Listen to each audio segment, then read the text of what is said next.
Hello everybody, today we're going to be continuing to take a look at a scenario where civilization starts over.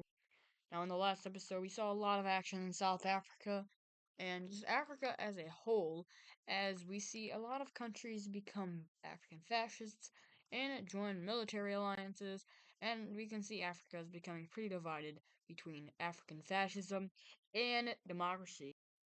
And there was also a war over here in Southeast Asia, but that was really it for that episode. There wasn't too much. I did establish some lore between the fascists and every other ideology, I'm pretty sure.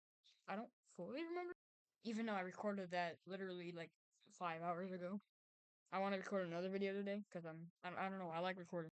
Yeah, I like recording. Also, I know I didn't say this in any video. I didn't make a community post about this, but like, what was it? Like 5 days ago, I hit 100 subscribers, or we hit 100 subscribers. So, thank you guys for that. I didn't expect it to get this early. We hit 100 subscribers like a month and 2 days after the channel was created, which is I'm very thankful for it. So, thank you guys for that. I appreciate it.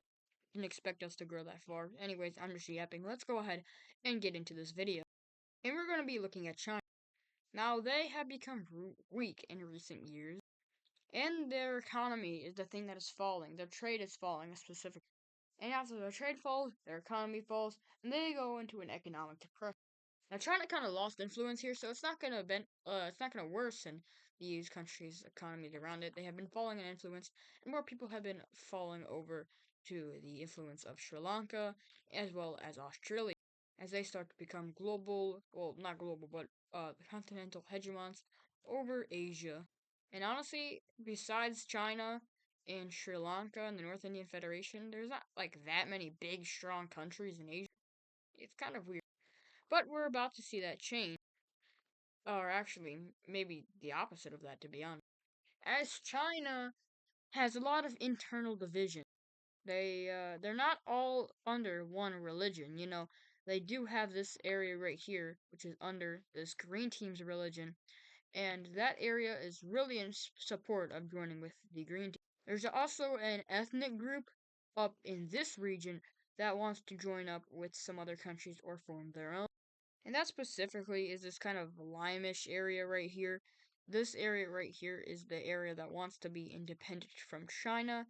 And, well, once that independence movement sparks, a bunch of stuff just happens in Asia, and that is, like, it's not good for Asia. A new orange rebellion randomly pops up in this blue country, and nobody knows how or why or when or even why or, yeah, anything, why this exists. And no, this is not some alien thing where aliens are benefiting these areas. It's just random. I'm saying that it's just coming out of nowhere, basically. If you couldn't, that's what I meant. And then the last thing that happens is an independence movement within the pink team, which is all of this area right here. And then there's also some calls for this area right here to go ahead and join up with the green team, and that is this rebellion. So we're about to see a lot more rebellions happen in this Chinese area specifically. First of all, before we see that, we see the South Chinese country just straight up start their invasion of China because they have been bullied by China in history a lot. I mean, as you can see, South China used to have flames over here. There's literally green in this area, but they want their land back. They know China is going through it as they're facing an economic depression and one rebellion within, but that one rebellion is about to turn into a bunch of rebellions as a rebellion forms up in this area right here, which is a whitish pinkish team. It claims all of this land right there. And China is not facing, they're facing bad, not good stuff is happening as we see more and more things form up. Like, hold on, if I can get the right color, we see a kind of Italian Union type color that was in Native Proswick, so forming out of this part. Now, this part didn't get hit with the economic depression like the rest of these areas in China did. This area was actually a pretty beneficial area, and it did not get hit. Surprisingly, everybody thought it was going to get hit with the economic depression, but it did.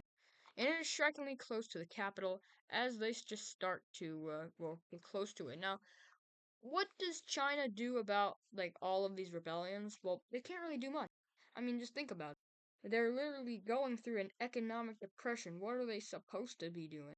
And that's what a lot of people across the world are saying.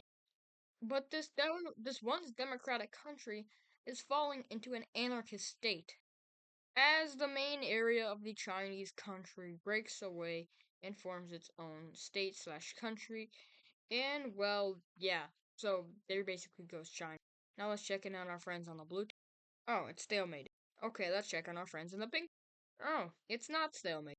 And one more rebellion will form, which is a pinkish rebellion next to the South Chinese border. Seems like there's a lot of things happening near the South Chinese border, but it doesn't really matter what the case is, as, like I said, the South Chinese are just rolling through. They don't care what's happening. They're rolling through this area, and they take all of this area right here, which is a big accomplishment for them, as they are now entering into territory that was literally never there. And at this point, they're gonna stop. They realize that invading more could, severely make their country very, very unstable. So they're gonna stop, and then, well, Taiwan is gonna fall to them, but that was just kind of a surrender from the provinces on Taiwan. The how many provinces on Taiwan? If we can check the province layer. The one, two, three, four, five, six, seven. 7 provinces on Taiwan. Surrender to the green team. Anyways, this limish green team will take all of this land right here, which is a big accomplishment for that team, and the rest of this is just gonna fall to the anarchist state. And well, there goes China. They existed for what, like 30 episodes, maybe 20 something, late 20s. I would expect them to live long. But eventually, this anarchist state is gonna say like, you better surrender to this because we'll invade you. And then these guys are kind of like sad. So these guys are just gonna go ahead and fall. And let's take a look at this peace treaty. This was a very crazy thing that just happened in East Asia, and there probably never will be like anything else like this in real life. Anyways, let's look at the peace treaty specifically for the pink country first. So, yeah, this peace treaty, this red country exists, and this green country will take the rest. Remember, that was a pro-green rebellion that took place. Also, there's literally remains of Korea right here. Those remains, I guess, still exist, but like a couple pixels. And same with the pink team right there. And also same with Rebellion right there. There we go. And yeah, so now these guys have better access. Yay, they'll probably do that soon because I don't like how this country looks. Anyway, let's move on to this peace treaty. So on this peace treaty, the blue team gets that land, barely any land that they actually gain back, and they mostly just lose land if I can get the right brush size. There we go. And well, they're gonna lose these provinces up north. And well, I forgot to put the capitals for these countries. So the capital of the orange team is gonna be right here, probably the most safest option. And then the red team already has a capital, which is gonna be right there. Actually, I'm gonna go ahead and move. I'm gonna move it to right here as a more central location. Not good for trade, but I guess they really just don't care. All right, so China is just, yeah, it's not looking good. First of all, the green team takes all of this land right here, and they also get Taiwan, and they feel that they should get Taiwan because, well, Taiwan, they did a lot in the war. I mean, look at what all they captured. Anyways, we can see that a new purple country will form up right here, and that is just a random Chinese country that is here. They weren't even in the rebellion. But then we can see that there is this new team right here. They were in the rebellion, and they also take all of that land right. For this, I honestly have no clue. I was gonna give it to the gray team, but then I was gonna give it to these guys, but that just wouldn't look good. So I think I'm gonna give it under independence, um under a brownish type color. I think that's good. Like it's like a dark, it's like a brownish slash reddish color. I think that looks good for the region. And of course, they will take this land right here. The pink team will form. They take all of that land. The new white team is here. If I can click on the right color. Yes, so there's the new white team. They own all. The new limeish team owns this, which is a good portion of land. And of course, the rest of the land is owned by the one and only new gray team. So they now exist on the map.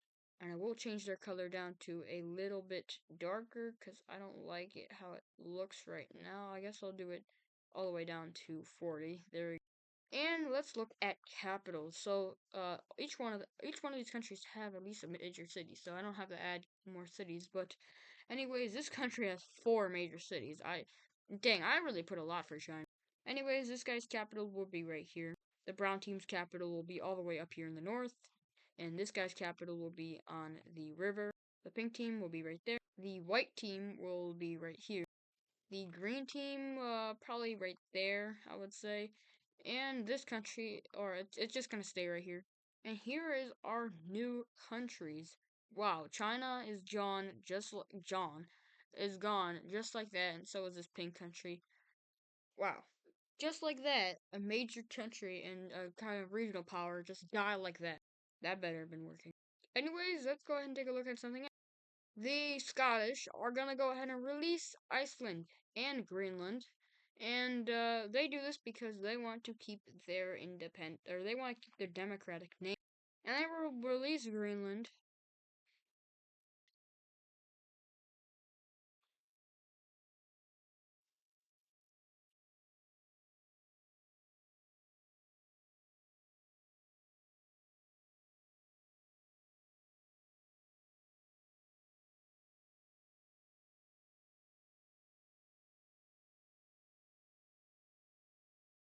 Oops, I didn't know I was recording.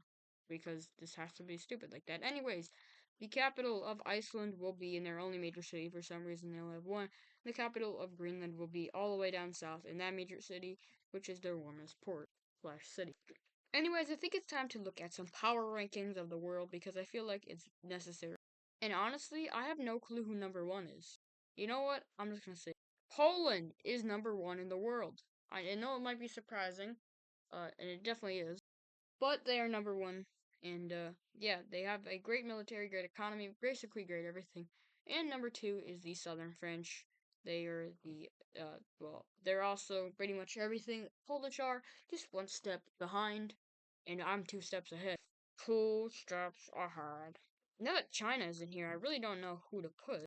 Okay, I'm gonna go with three for the British Union, the British Political Union, and then I'm going to go ahead and go four for the Swedish Union. A lot of unions around here. Number five is Bulgaria, I would probably say. And then we go outside of Europe. Number six is Sri Lanka, while number seven is going to be South China, actually. And number eight is going to be Australia. They did fall one from the previous before, however, they're still a pretty strong country. And well, now who do they go to? I don't know. Actually, I have an idea. I think nine is gonna go ahead and go to Ukraine, and 10, I have no clue who 10 could go to. I'm not gonna lie. I'm looking at the green Algerians, I'm looking at the blue Madagascarians, the Egyptians, the gold Moroccans, the Sicilians, the orange Italians, which I'm thinking I'm gonna pick that. I'm looking at even the Floridan Union.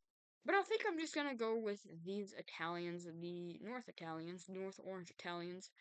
And yeah, so there is our overall rankings. I'm not going to do economical rankings because I don't feel it's necessary at this very moment to do that. Maybe a little later. Anyways, we're gonna see some more rigging of elections. Don't we always like that? So basically, this is what the democracy or the ideologies mean. We have monarchy, we have flawed democracy, fascism, military dictatorship, and then African fascism. Now, African fascism has been on the rise. I guess so has democracy. But more countries are starting to switch to African fascism. Like this country right here. While all these three countries join regular democracy. And that is pretty nerdy. Just kidding. These guys, basically, we're going to see a bunch of Ethiopian bad stuff happen, as these guys are going to go ahead and join the Diamond Alliance, while you can already guess what the rest of these guys are doing. They're going to go ahead and join the Cross Alliance, as they feel like, democracy should rule, and African fascism stinks. They stink.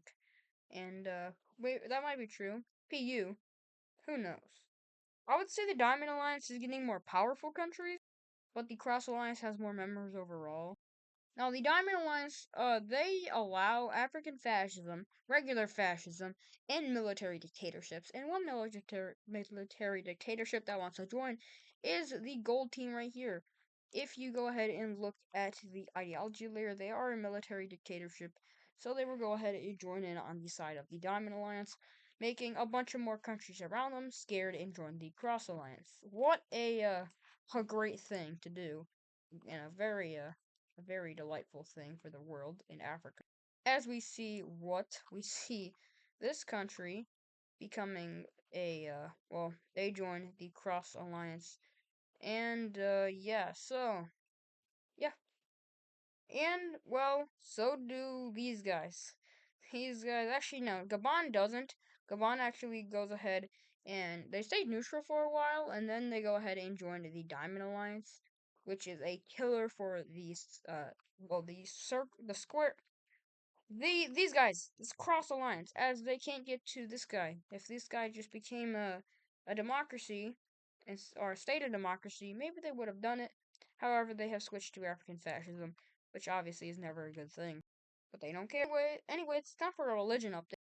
Well, we can see that these guys have wiped out a lot of this religion. They wipe out the entirety of the pink religion in this area and start taking a lot of the other pink religion, as well as separate the pink religion once again and start taking more land from the yellow religion. Wow, religions. Pink team is they're not doing anything because they're obviously not they're not a fascist African. But this blue team is also bringing hell to just the whole Mozambique coastal area as they just take all of this coastline and they start to make pockets of land right over here in this region that just start randomly becoming parts of the blue religion. And yeah, it's very, very random. It's not like they're genociding these people. It's not like that at all, right? Right, guys? Yeah.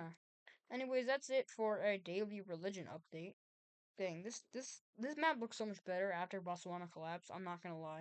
Coming back over to Michigan, they are on their expansionist route once again, and they will start their invasion of this blue country. And this blue country doesn't stand a chance, as they're nowhere as powerful as Michigan. And no, I promise I'm not glazing. Michigan will fall in the future, however, just not now. And yeah, so their capital is fully taken. And well, yeah, there goes the whole blue country's infrastructure. As well, another city was actually taken, and this blue country was never really that strong in the first place. They were always kind of just there. And Michigan is like, okay, we don't want to fully annex you, and we also don't want other countries to get involved because that would just take you off the map. And honestly, we kind of like you on the map. You look nice. That's totally not me as a leader of Michigan saying that. But they will go ahead and, make sure some provinces become theirs in the peace treaty. Let's take a look at that such. From the peace treaty, they will take all of these provinces, and then they will leave the rest to be.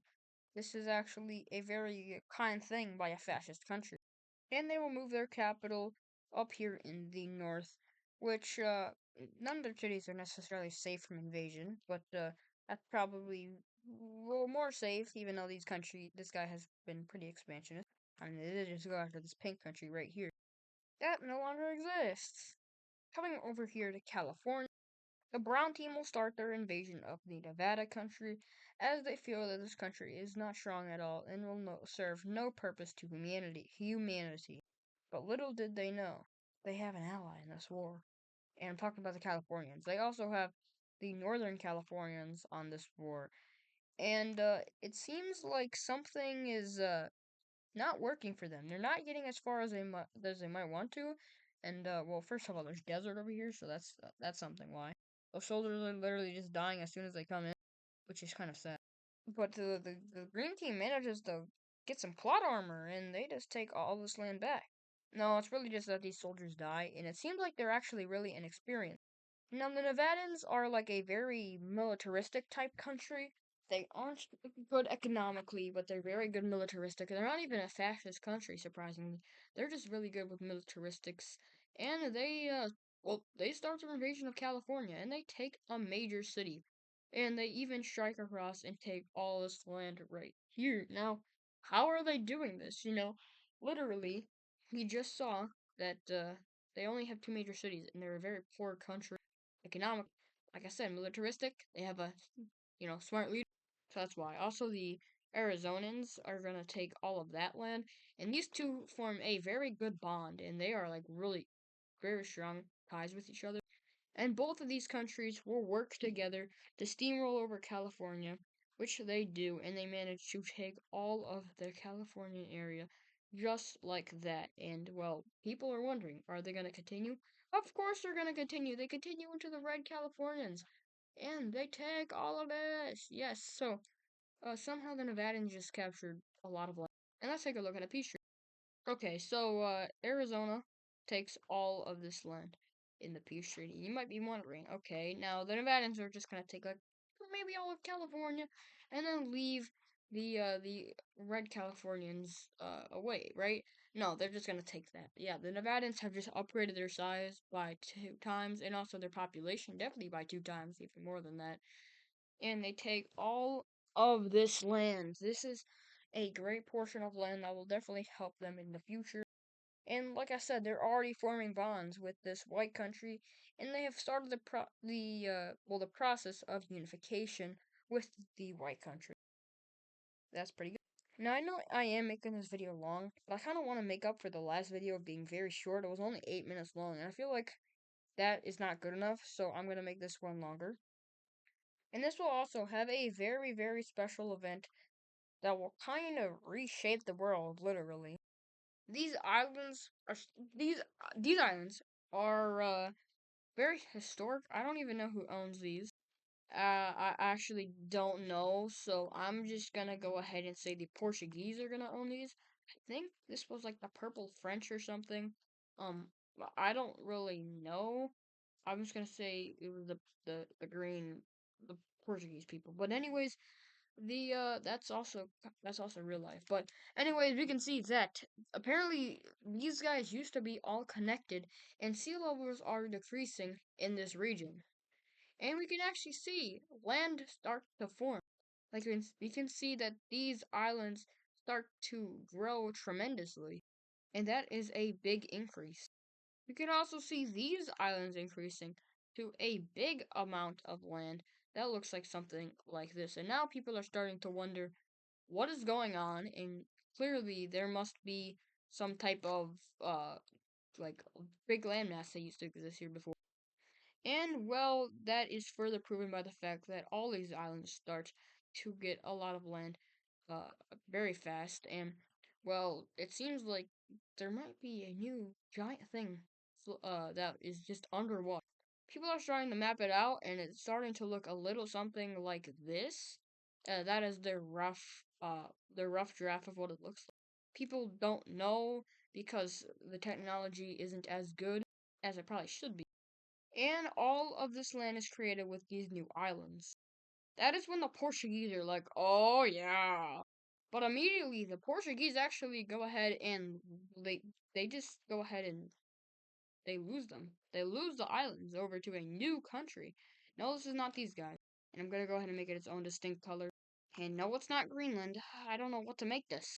Here, I'll just make them yellow. So these guys are now, well, their own independent country, and of course, they're gonna eventually build cities. And I'm just gonna add 3 of them, or actually 4 of them right now. So one right here, one right here, one right here, and then one right here. These will be the first 4 major cities of the new thing that is about to grow, and the capital will be in this one.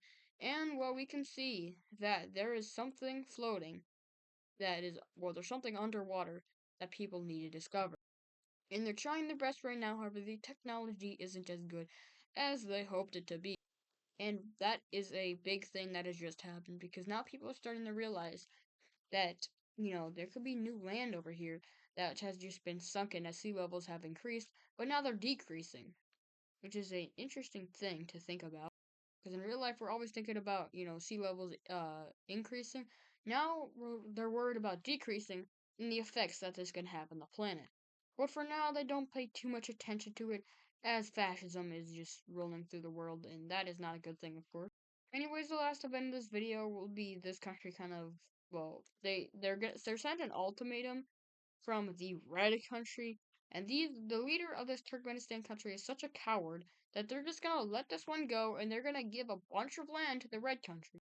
Yeah, they will get all of that land. That is like a lot more, and now they're actually starting to become a bigger country along with this purple nation. They're starting to become a pretty big country, and these countries are this guy's is kind of well, they're sad, and they will probably never regain their strength ever again. Anyways, that is gonna do it for this video. Like I said, it was a longer video, but I want to kind of make it longer because I feel it should. And actually, I have one more event planned, which is a very large event. So let's just go ahead and start over in Africa. Okay, so now I know haven't addressed this, but there's actually a pretty big land dispute. Basically, just a big colonial claim. The cyan team says they should own all of that land, while the purple team really owns all of that land. It just goes back to a big colonial claim, and I don't have it on the map because it isn't that major. Kind of just looks something like this, something like that. Well, something like that. And well, yeah, I don't know why I did it like that. Hold on, I might fix it. They claim over all of that, and that is a good portion of land. And yeah, they claim all of that, and they've claimed it since they really became an independent country. And totally not as a move that definitely isn't, definitely isn't a rapid amount of troops on the Diamond Team's border with the circle, no, the Cross Alliance. I don't know why I can't say cross. There's a bunch of diamond troops on the cross border, and the cross was like, whoa, whoa, whoa, whoa, whoa. We never heard of that this was happening, and they don't care. And the Diamond Alliance just said, just go, just do it. And, well, the Cyan team starts to move their troops into Purple Team territory, which is a member of the Cross Alliance, and this goes ahead and starts the War for Africa. I will see you guys in the next video when we continue this African war, and goodbye.